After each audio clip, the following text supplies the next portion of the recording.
Hey everyone, and welcome to the Beyond Life and Fitness podcast. I'm Cheryl Patton. And I'm Meaghan Prince. We started this podcast as a way to connect with more people who are struggling to fit it all in. The workouts, the food, kids, work, and relationships. We know that we're not perfect, but we hope that through our struggles and our mistakes and our failures and our successes that we can help more people through their challenges and be successful. So if you want some tips and tricks to help you along your journey to be the best version of yourself, then this is it. All right, everybody, welcome to another episode. Today we are talking about meal prepping because we know that it can be a struggle for a lot of you, and habit stacking, and how to sort of use the concept of habit stacking to help with your meal prepping. So I know some of the things that I have come across is people just find it's too hard. It takes too much time to sit down and figure out, or they're just not too sure what foods to buy at the grocery store, or maybe nobody in their family eats leftovers, so they don't want food left over from a meal. Maybe you don't like eating the same food 2-3 days in a row. So these are some of the things that we're going to sort of chat about today. So I may have you, Meaghan, because you just finished doing meal prepping for a bachelor. Mm-hmm. So what did that look like? And that may give people who are single kind of an idea or a launching point. Mm-hmm. Okay, so for the client that I just did the meal prep for, I do 14 meals for him. So I will do his lunch and dinner basically, and then I make protein bars for him. So 14 meals plus like 2 orders of the protein bars will last him for the week, and then he has a breakfast in there, he has a snack in there, and then he's pretty much done. So when I'm doing those meals, those are specifically based on a macro plan that I had set him, and then I made those meals based on those macros, because his biggest thing is I don't have enough time to meal prep, of course. I don't know how much I should be eating, and I just get bored of the same kind of foods every day. So for me, when I'm meal prepping for somebody in individual meals like that, I find that it's easier for somebody that's single, right? Because those are just the meals that he needs for the week and that will meet his calories for the week. It's different when you're talking about meal prepping for a family, meal prepping for a single mom or family or whatever. So I think when it comes down to meal prepping, I think that we just have to go based on what's going to work easiest for the family and what's easiest for the individual, and making that like an easy process. And I know some people say I get sick of eating the same meals every day, I get sick of that kind of stuff, but in retrospect, honestly, the foods that we should be ingesting, the foods that we should be eating, there's not that I'm not saying there's not a lot of choices, but I'm saying when we go outside of that box to get the other choices, those are the choices that we should not necessarily be choosing. So when we're at the grocery store, carb choices, quinoa, rice, basmati rice, brown rice, sweet potatoes, regular potatoes, like those are oatmeal. Those are basically barley maybe.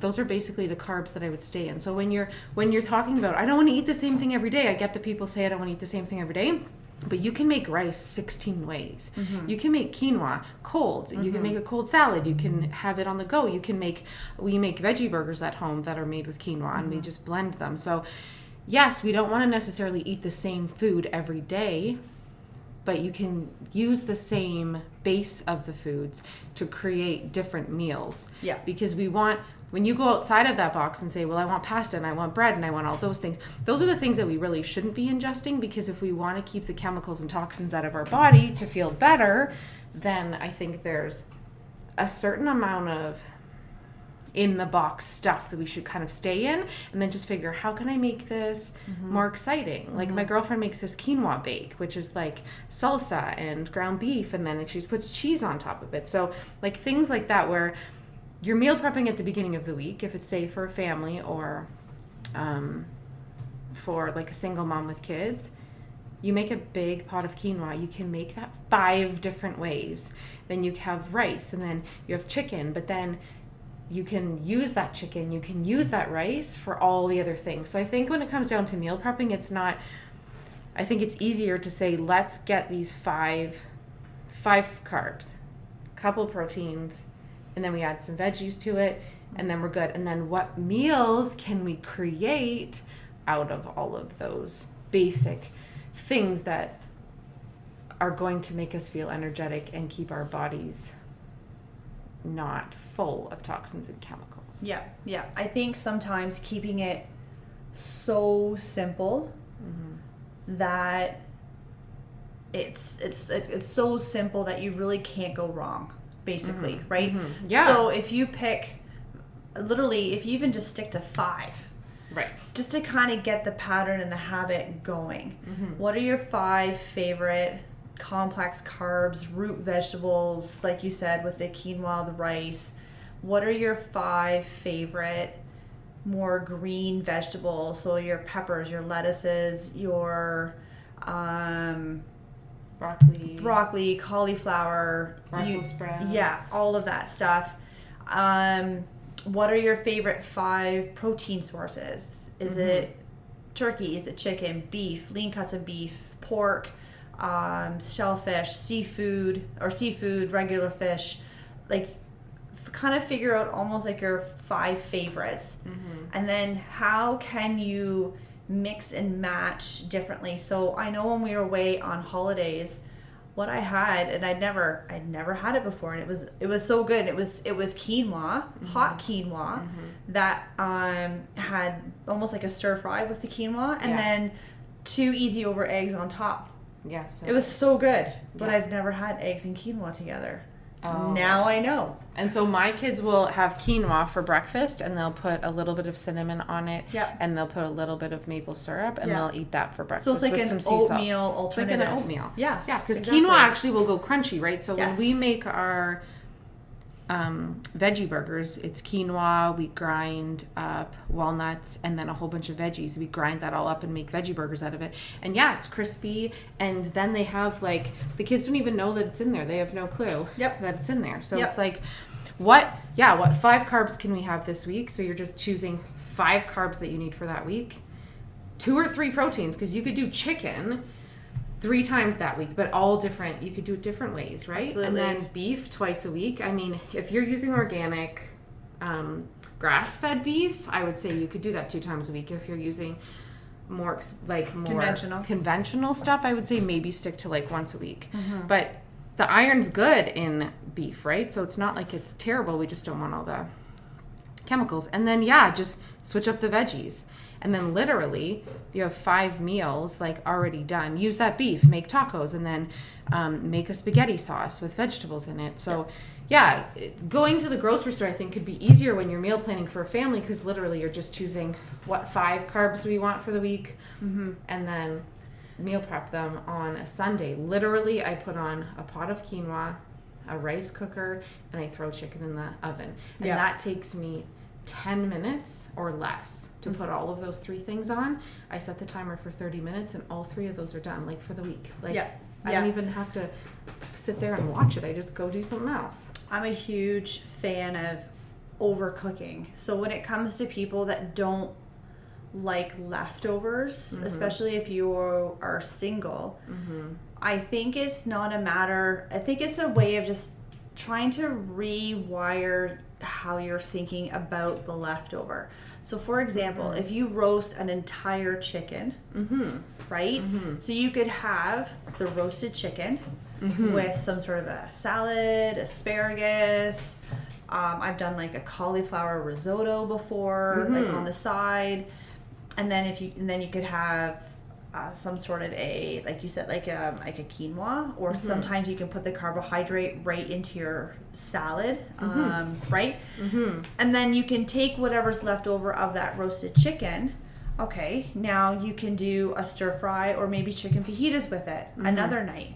So, but you're not having to worry about cooking the meat, which personally I find it's cooking the protein that takes the longest out of all of it. So if you can have cooked protein ready to rock and roll in your fridge, right? So if you overcook, cook the whole chicken. cook like an entire roast and use the leftover roast. Like I did a beef stroganoff for the family before we came here to record. And that's leftover.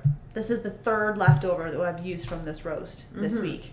Right. And I think when people are talking about I don't want leftovers is I don't want lasagna the next night. I don't want the stir fry that we had the night before. So it's not necessarily saying like we're not going to don't make the same meal. Yeah, you don't have to eat lasagna every single night. That's not your leftover. But you have those protein, you have those carbs already ready to go, because as we know, protein is like the main macro that we want to make sure that we're getting, because that's where people are really deficient in, is especially people that aren't focusing on their macros, is definitely people are not eating enough protein, and they definitely are eating way too many carbs. 100%. So having that protein, even like I can't wait till the summer, right? Because barbecuing chicken is like my favorite thing in the world. And then I'll barbecue honestly 10 chicken breasts for the week, and then I just let them cool, slice them all up, and then I have that to make whatever you want. Like you could even just take tomato sauce, some Parmesan cheese or mozzarella cheese, put it on top of your chicken breast, and while you're warming it up,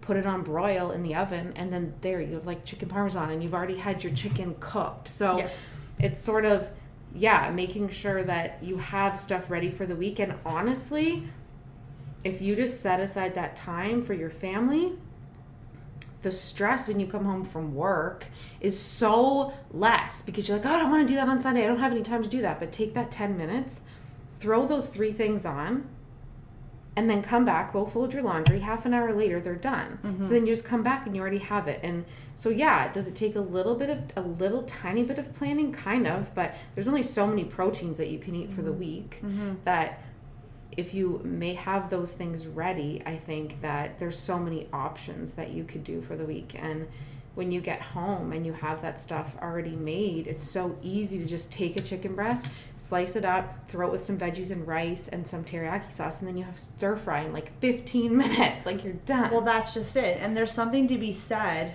with creating a sense of freedom within structure. Right. So when you do come home, you already know what's happening for that meal. Right. So there's really no more thinking involved. Right. So you know what's happening. You've got the recipe laid out. You've got protein already pre-cooked, ready to go in the fridge. It's just a matter now of assembling. That's it. More so than cooking. Yes. So again, I think it's just sort of a little bit of this mindset shift that meal prepping is hard. It's not hard. It creates a structure. And it's that structure that's going to give you less stress. Yeah. Right? So, and one thing that I know that I've used with my clients is start with the easiest meal of the day. So if you have this habit and routine of always picking up dinner after work for the family and you're not quite ready to give that up, no problem. Start with a breakfast or a lunch or whatever your snacks are. Start with that. And then as you kind of get that habit down pat, move on to the next meal within the family. Get the kids involved. What kind of meals do they want to have during the week? Let them pick out 1 or 2 meal suggestions. Get those ingredients onto your grocery list, and then you've got those already pre-planned, ready to go for the next week or whenever you tend to do a lot of your prepping. I know I don't take a Sunday like you do to prep. I just overcook every time I do a dinner. I just make more than what's needed, which is a great and a way to do it. So I wouldn't say I used to do it on Sundays. I don't necessarily say that I do now. I kind of just do it when I know that I'm running out of protein. I'm like, oh no, I like, it's not even a question for me.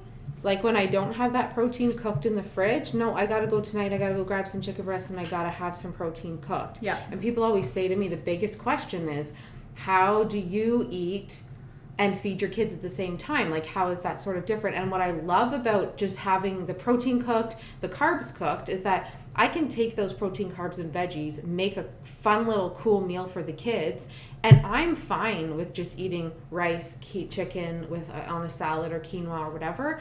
I'm fine with just eating it kind of plain, and then I just throw stuff on it. I'm good like that. So it's not, people are like, how do you make a meal for your kids, and then how do you stick to kind of your healthy meal plan too? And I'm like, because I have those options available, and then I just kind of add fun stuff for the kids, right? Because the kids obviously are younger, need more fat. So put some butter in there. I put some cheese on there, like we make a cheese sauce or something. So I'm able to create meals for my kids from things that I'm eating. And essentially, it's funny when people ask me, how do you make different meals for your, like I have to make all different meals for my kids than I do for myself.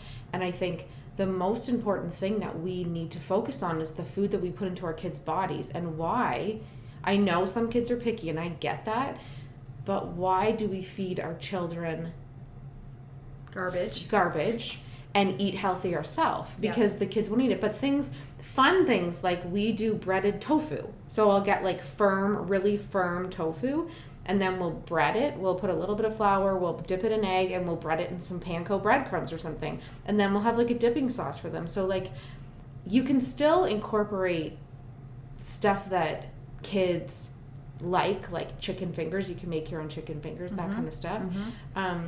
But those things are like, we need to be focusing on feeding our children the same thing that we're eating. I don't think that my kids should be eating something different than I am eating, because they need to learn. Yeah. They need to learn what a healthy meal looks like. They need to learn what goes into making it. Because then when they grow up and they leave the house, if they don't have that type of knowledge, what do you think they're going to do? They're going to be Uber eating all the time, 24/7. Well, because they just don't know. And I know that I knew somebody in college, and all she would eat were granola bars and apples because she didn't know how to cook anything. And if you would have asked her, like, what is a meal supposed to look like kids should know, like, with most people eating, most of the time, we should have some sort of a protein in every meal that we're eating so that we balance our blood sugars, because all of the chemicals that we have in our food and all of the fructose and corn syrup is spiking their blood sugar. And then we're like, oh, why aren't my kids sleeping, and why can't they sit down? But it's like, because if you teach a kid protein, what's a protein? What does that look like? So if I'm going to go eat an apple, like, what should I eat with that? I could eat some nuts with it, or I could eat some yogurt with it. But just teaching kids, it's not like you have to eat, everything has to be super healthy all the time, but it's just letting them know, like, oh, you're eating that carrot? Oh my gosh, that carrot has so much vitamin A in it.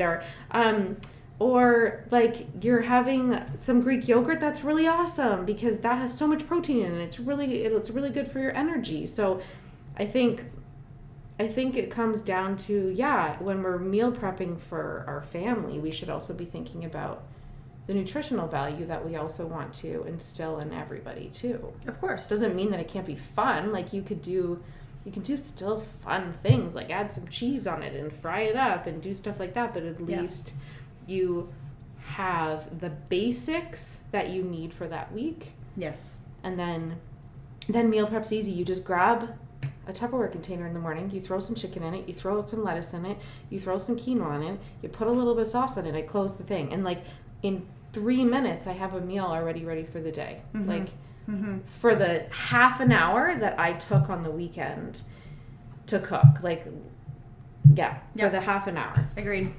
Yep. And it's the daily, like, it's those little small actions that will add up over time that's gonna give you those big changes that you're probably looking for. Right? So if you're kind of struggling, well, like, why can't I eat healthy? Why can't I lose the weight? Why can't I achieve goals A, B, and C? And it's figuring out one little step and then stacking it, and stacking it. And then before you know it, and it's going to take time. This doesn't happen over days, weeks. It can take months, it can take years, depending on where you're starting from. And meal prepping is no different, right? Like, start with something that you're comfortable and know that you think you can be consistent with. And then just when you got that down pat, add on the next thing. So whether that's ensuring that there's a protein every time you eat, or a protein for lunch and dinner. Don't even worry about breakfast. Don't even worry about anything else. And then once you got that under control, maybe then add in the breakfast. Then add in what your snacks look like. But yeah, it takes time, and I think people overthink it, right? Being like, oh my gosh, I have to have my lunch and my breakfast and all this stuff in these individual containers for the week, and that's going to take me forever, and you know, but it's like, no, literally barbecue some chicken, do some ground beef, throw in rice, quinoa, done. Like, literally do roast those some potatoes. Yes, do those 4 things, and then your week is already set up, because when you're going to go grab for something, you have something that's at least healthy and ready for you. So meal prep doesn't mean making every single individual meal. It just means that you are setting yourself up for the week to have things. And honestly, for clients that are really like tight on time, go to Remark, buy a bag of vegetables that are already cut up. Yes, it's more expensive. Okay. Buy 2 roast chickens for the week, if that's what you have to do. Buy 2 roast organic chickens for the week. So there's your chicken already. And then just like make some rice. Quinoa takes 12 minutes to make. So if you have to do those, if you want to do those quick, easy sort of fixes, it's not like that's going to be it's not a cheater at all. And it can sometimes be the perfect way to start. If you don't want to do that little meal prep on the weekend at all. But it's not a meal prep where you take 3 hours and you sit there and you're like making all these beautiful meals for the weekend. No, you need protein and you need carbs. The veggies, you can buy frozen veggies in the freezer, and then you have like steam them, roast them, just do so it's super, I feel like it's super easy if you just get down pat on making sure you have those proteins and making sure you have those carbs, and then you're like unlimited choices for the week. Yes. Yeah. And just take that first step, however that's going to look. That's all it is.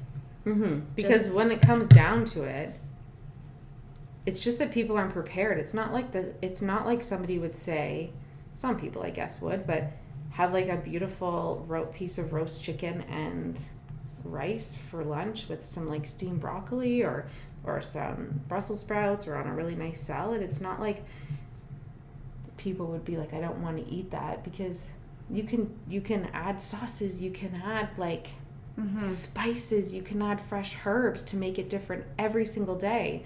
But it's just like taking that first step to say, I just have to be prepared for the week and not stress out about it. Just know that this is going to help me for the rest of my week when I come home, to know what's already ready and made. Yeah, exactly. Yeah. So if anybody is looking for any type of personalized help, feel free to reach out to Meaghan or I. We can help you kind of find that starting point for you, offer some accountability, motivation, and support. If you want it, all you have to do is just simply reach out and ask.